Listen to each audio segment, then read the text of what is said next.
Hello student, good morning.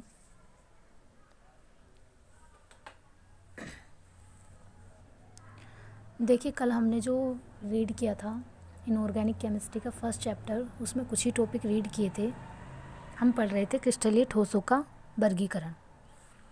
तो देखिए, क्रिस्टलीय ठोसों का वर्गीकरण, वैसे जो क्रिस्टलीय ठोस है मुख्यतः 4 प्रकार के होते हैं: आयनिक ठोस, धात्विक ठोस, आणविक ठोस और सहसंयोजी ठोस। ठीक है, तो ये चार प्रकार के हैं आपके क्रिस्टलाइन सॉलिड। जैसा कि इनका नाम है वैसे ही इनकी प्रॉपर्टी होगी, वैसे ही इनकी स्ट्रक्चर्स होगी। जनरली मैं आपको बताती चलती हूँ, उसके बाद हम डिफरेंस एक टेबल के अकॉर्डिंग समझेंगे। ठीक है, सबसे पहले पढ़ते हैं आणविक ठोस। तो आणविक ठोस ऐसे क्रिस्टलीय ठोस हैं जिसमें अभी कण क्या होंगे? अणु, मोलिक्यूल, तभी उनका नाम क्या पड़ा है? आणविक ठोस। ठीक है, अब जो आणविक ठोस है वो आपके 3 प्रकार के हैं, जो मैंने कल आपको समझाए थे।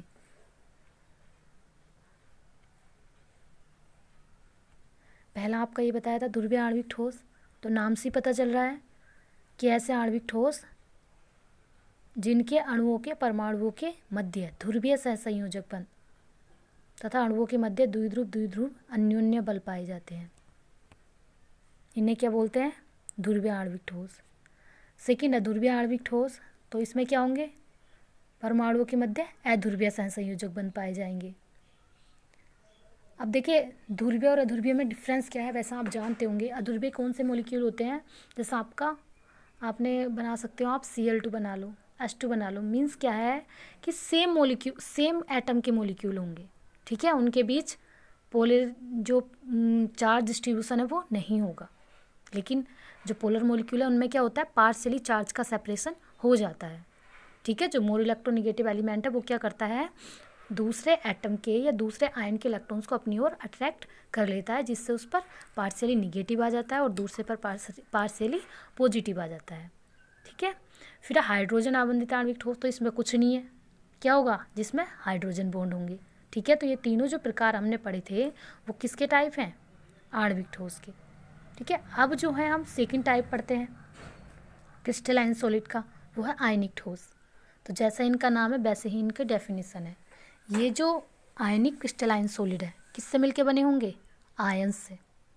ठीक है, और आप जानते हैं कि आयंस के जो मध्य अट्रैक्शन होता है वो बहुत प्रबल होता है। ठीक है, जिसे आप इलेक्ट्रोस्टैटिक फोर्स भी बोलते हैं।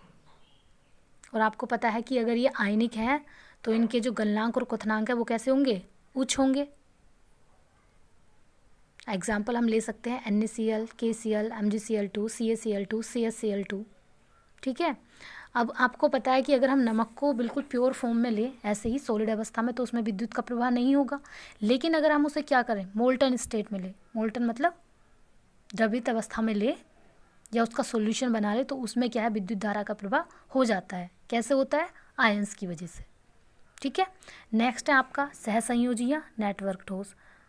तो नाम है इसका सहसंयोजी, तो इसमें क्या होगा? इसमें इकाइयाँ जो है एक दूसरे से सहसंयोजी बंध द्वारा जुड़ी होंगी। ठीक है, और इसमें मैं आपको बता दूं जो कंपाउंड्स आते हैं वो कार्बन वाले आते हैं, जिनमें कार्बन, जैसे कि आपका हुआ ग्रेफाइट हुआ, ठीक है, हीरा हुआ, तो उसमें कार्बन कार्बन के बीच तो बॉन्ड होता है और कार्बन ही बनाता है आपका कोवलेंट बॉन्ड। तो इसीलिए इन्हें क्या बोलते हैं? नेटवर्क ठोस, क्योंकि कार्बन के कंपाउंड क्या है? नेटवर्क के थ्रू जुड़े हुए होते हैं। इनके गलनांक और क्वथनांक भी उच्च होते हैं और विद्युत के क्या होते हैं? कुचालक होते हैं। देखिए, एक्सेप्शन सब जगह होता है, लेकिन जनरली हम प्रायः पढ़ रहे हैं। ठीक है, नेक्स्ट है धात्विक ठोस। तो धात्विक ठोस के जो अणु आयन होंगे क्या होंगे? कॉन्स्टिट्यूएंट पार्टिकल्स होंगे, क्या होंगे? धातुएं। और ये विद्युत की सुचालक होती हैं, ऊष्मा की भी सुचालक होंगी। एग्जाम्पल इसमें Ag, iron, gold, cobalt etcetera. अब इनका आप क्या है, देखिए टेबल के अकॉर्डिंग मैं आपको समझा रही हूँ, बहुत अच्छे से आपको समझ में आ जाएगा। ये तो आपका थियोरटिकल था जो आपको नोटबुक में भी लिखना है, लेकिन एक थ्योरी के माध्यम से, एक टेबल के माध्यम से आपको मैं समझा रही हूँ, समझने की कोशिश कीजिएगा मेरे साथ। देखिए इसमें हमने क्या किया है, एक टेबल बना ली, ठीक है। यहाँ आयोनिक सॉलिड है, यहाँ मेटेलिक सॉलिड है और यहाँ पर कोवलेंट और ये है मोलिकुलर सॉलिड। तो सबसे पहले हम देखते हैं इनके कॉन्स्टिट्यूएंट पार्टिकल कि किससे ये मिलकर बने हैं। तो जो आयोनिक सॉलिड होंगे उसमें क्या होंगे, आयंस, और आयंस में कौन होते हैं, कैटायन और एनायंस। ऐसे ही आपके मेटेलिक सॉलिड में कौन होंगे, मेटल्स एटम या फिर मेटल के आयन। वैसे ही कोवलेंट में नॉन मेटल एटम, ठीक है। मोलिकुलर में मोलिक्यूल या फिर सेम एटम, ठीक है। सेम एटम का मतलब है जैसे कि नाइट्रोजन मिलके क्या बना लेते हैं, N2। फिर है आपका सेकंड, फोर्स ऑफ अट्रैक्शन, इनके बीच की बॉन्डिंग आपको देखनी है। तो जो आयोनिक होंगे उसमें कैसी होगी, आयोनिक बॉन्डिंग, या फिर आप उसे बोल सकते हो इलेक्ट्रोस्टैटिक फोर्स। मेटेलिक सॉलिड में मेटेलिक बॉन्ड, कोवलेंट में कोवलेंट बॉन्ड, और मोलिकुलर में क्या होते हैं, वैन डर वाल फोर्स। अब बात करते हैं मेल्टिंग और बॉइलिंग पॉइंट की।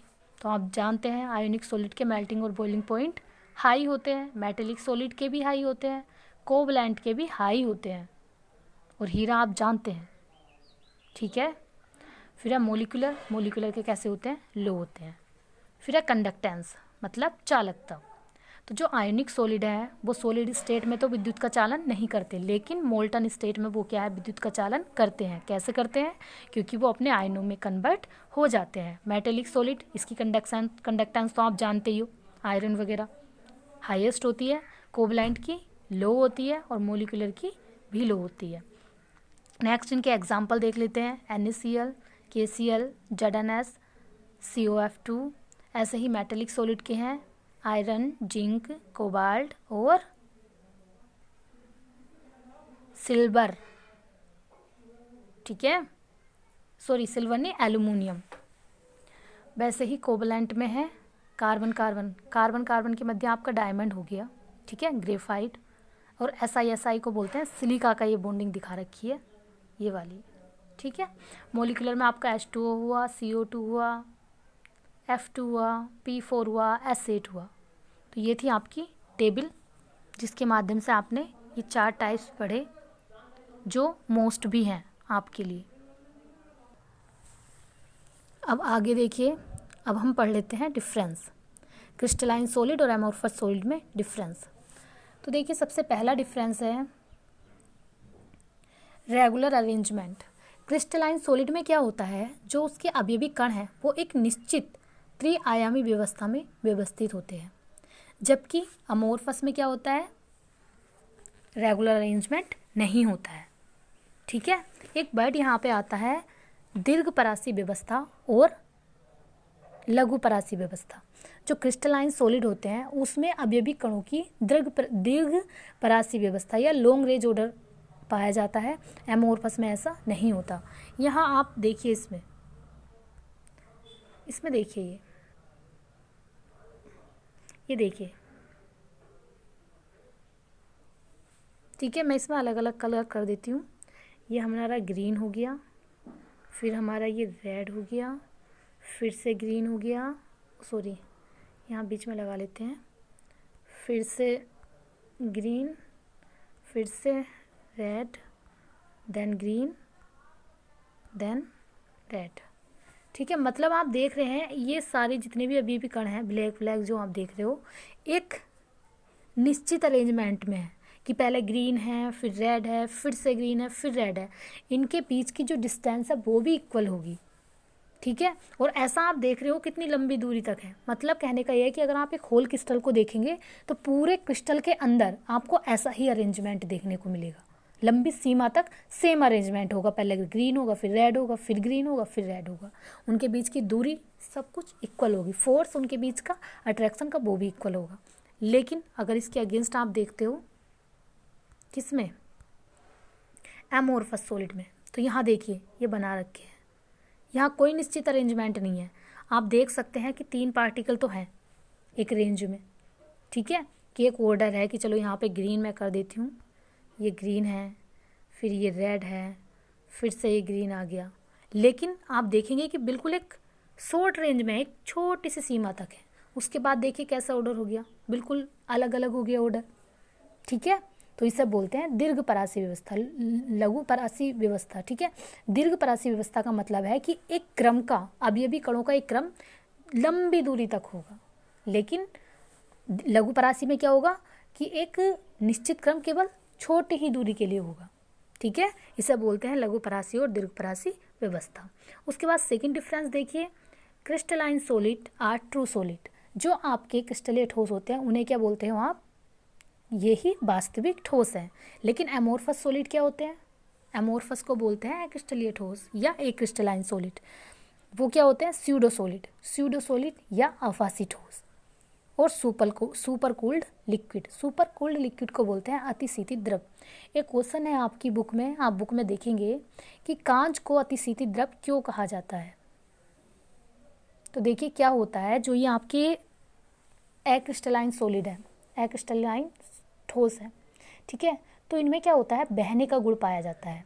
एग्जाम्पल के लिए आप कांच को देख सकते हैं, आपकी जो विंडो होती हैं उन विंडो का कांच लगा हुआ होता है।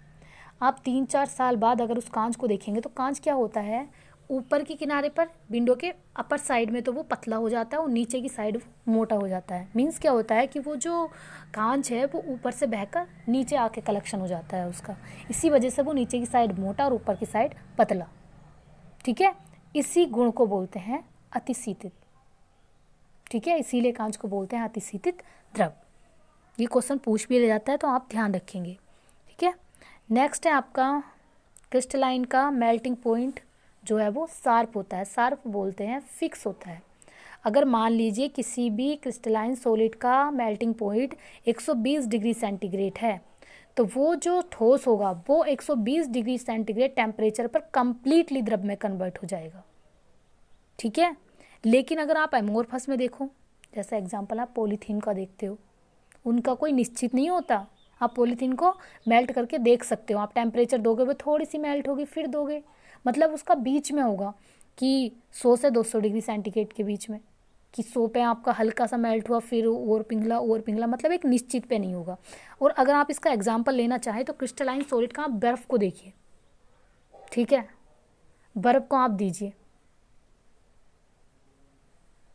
टेम्परेचर, अच्छा खासा टेम्परेचर दीजिए, सारी बर्फ़ एकदम से पानी बन जाती है। ऐसा तो नहीं है किसी दूसरी अवस्था में आती है, पानी में ही आती है। ऐसा तो नहीं कि बीच में कोई और अवस्था आ रही है, उसमें नहीं आती। लेकिन पॉलीथीन में देखिएगा आप, हल्की पतली होगी, आप और करोगे और हल्की पतली होगी, फिर बिल्कुल ही जल जाएगी। ठीक है, और वो भी एक निश्चित टेम्परेचर नहीं होगा, टेम्परेचर आप बढ़ाते रहोगे तब। समझ में आ गया होगा। नेक्स्ट है आपका crystalline solid are anisotropic in nature.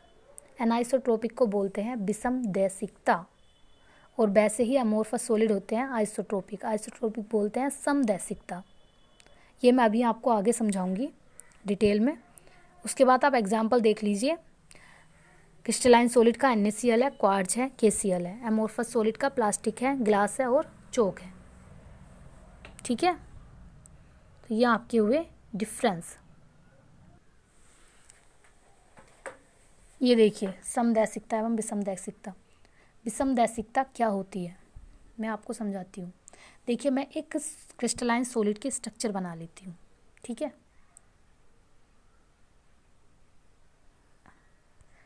Red, फिर रेड, फिर ग्रीन, फिर रेड, फिर ग्रीन, फिर से रेड, फिर ग्रीन, फिर से रेड। यहाँ पे हम रेड, फिर ग्रीन, फिर रेड, फिर ग्रीन, फिर रेड। थोड़ा सा मुझसे ठीक से नहीं बनी है ये इसमें, लेकिन आप समझिएगा कि ये आयन बिल्कुल एक दूसरे के नीचे हैं। ठीक है, अब देखिए, अब अगर ये आपका ऑर्डर है, ठीक है, अरेंजमेंट है अभी कणों का क्रिस्टलाइन सॉलिड के अंदर, अगर आप इस डायरेक्शन में जाते हो तो आपका क्या ऑर्डर मिल रहा है, एक ग्रीन मिल रहा है, फिर रेड मिल रहा है, फिर से ग्रीन, फिर से रेड, फिर से ग्रीन, फिर से रेड, फिर से ग्रीन, फिर से रेड। तो अगर आप इस डायरेक्शन में चलेंगे तो इसकी जो प्रॉपर्टी होगी, आप समझ रहे हैं ना, प्रॉपर्टी एक जैसी होगी क्योंकि हमें एक जैसा ऑर्डर मिल रहा है। अगर मैं इसे ही इस डायरेक्शन में चलूँ तो इस डायरेक्शन में क्या है, यहाँ पे रेड है, फिर यहाँ भी रेड है, आगे भी यहाँ रेड ही होगा। तो जो इस डायरेक्शन में गुण होगा, क्या वो इस डायरेक्शन के गुण से डिफरेंट नहीं होगा? होगा। देख लीजिए कैसे, क्योंकि यहाँ पे पहले ग्रीन है, फिर से रेड, फिर से ग्रीन, फिर से रेड, फिर से ग्रीन, फिर से रेड, लेकिन इस डायरेक्शन में क्या है, सारे रेड रेड है। तो जो इसके गुण हैं क्रिस्टल के वो अलग अलग होंगे। आप इस दिशा में चल लो, इसके जैसे तो इस दिशा में भी नहीं होगा, आप जो है इस दिशा में चलो। तो मतलब कहने का ये है कि अगर आप क्रिस्टलाइन सॉलिड की किसी भी डायरेक्शन में जाओगे तो जो उसके गुण हैं, भौतिक गुण, जैसे कि विद्युतीय चालकता, ऊष्मीय चालकता, अपवर्तनांक, हर दिशा में अलग अलग होगा। तो इसे ही क्या बोलते हैं, विषमदैशिकता। ऐसे ही आप उसमें देख लीजिए एक्रिस्टलाइन में। एक्रिस्टलाइन का बना देती हूँ चलो, कि 3 पार्टिकल यहाँ पे हो गए, उसके बाद तो कोई गारंटी नहीं है, उसमें कहीं भी हो सकते हैं। और ग्रीन भी इसके बीच में लगा देती हूँ, हो सकता है ग्रीन यहाँ हो, यहाँ हो, यहाँ हो, यहाँ हो सकता है सारी यहीं पर हो, कोई कंफर्म तो है नहीं। अब क्या है, अब इसमें किसी भी डायरेक्शन में जाओ सेम प्रॉपर्टी होंगी। अब इसका आप एग्जाम्पल समझिए कैसे, मैं आपको एक एग्जाम्पल देके बताती हूँ। जैसा मान लीजिए शादी चल रही है, ठीक है। एक शादी में क्या किया है, लड़कों को एक साइड बैठा दिया, लड़कियों को एक साइड बैठा दिया, औरतों को एक साइड बैठा दिया, ठीक है। अब ऐसे में जब सबकी अपनी अपनी सीट है अलग अलग, तो हम अगर किसी को पहचानना चाहेंगे तो दूर से ही पहचान लेंगे। मान लीजिए लड़कों में किसी को ढूंढना है तो हम उन लड़कों में जाके ढूंढ लेंगे, आराम से मिल जाएगा। लेकिन वहीं हमने सबको मिक्स कर दिया, तो जब हम किसी को ढूंढने जाएंगे तो कोई हमें मिलेगा नहीं, मिलेगा, क्योंकि सब एक से लगेंगे। समझ रहे हो? सेम ऐसे ही प्रॉपर्टी होती है आपकी एमोर्फस सॉलिड में, जिसे बोलते हैं समदैशिकता। ठीक है, आज के लिए इतना ही, बाकी कल करेंगे, फिर वीडियो ज़्यादा लंबी हो जाएगी।